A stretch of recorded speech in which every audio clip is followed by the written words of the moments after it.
আসসালামু আলাইকুম। আশা করি সবাই ভালো আছেন। আজকে চলে আসলাম বৃধান 103 সিড প্রোডাকশন ফিল্ডে।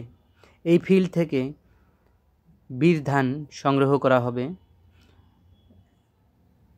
এই ফিল্ডের ফলন এত সুন্দর হয়েছে যে চোখে না দেখলে বিশ্বাস করার মতো না। আমার ক্যামেরায় হয়তো ধান পেকে গেছে, তো তাই আমার ক্যামেরায় খুব ভালো ফুটে উঠতেছে না। আমি এখন আছি বৃধান 103 ফিল্ডের পিছনের সাইডে।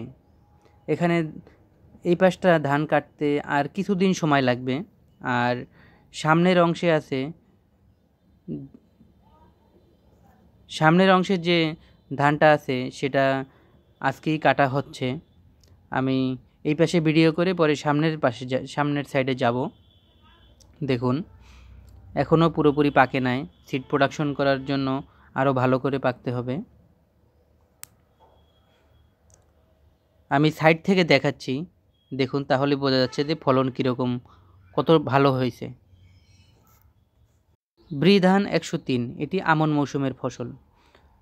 হেক্টর প্রতি ফলন 7 মেট্রিক টন। এই ধানের জীবনকাল 128 থেকে 33 দিন। উচ্চতা 125 সেন্টিমিটার। চালের বৈশিষ্ট্য: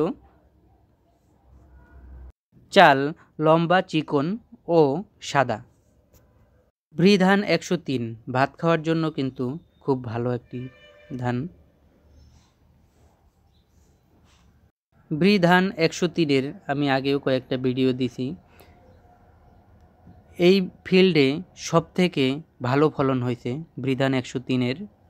কারণ হলো এটা সিড প্রোডাকশন হবে, তাই একটু জমিও রেখে দেওয়ার মতো না। তাই দেখুন, পাশে সমন্বিত কৃষি করা হয়েছে। লাল শাক, মাঝখানে মূলো শাক, এটা কৃষক ভাইরা করছে। আমি চলে আসলাম সামনের সাইডে। এখানে ধান কাটা হয়েছে। এই যে দেখুন, কাটা মোটামুটি শেষ। সামনের সাইড মানে অর্ধেকটা কাটা হয়েছে। বৃধান 103।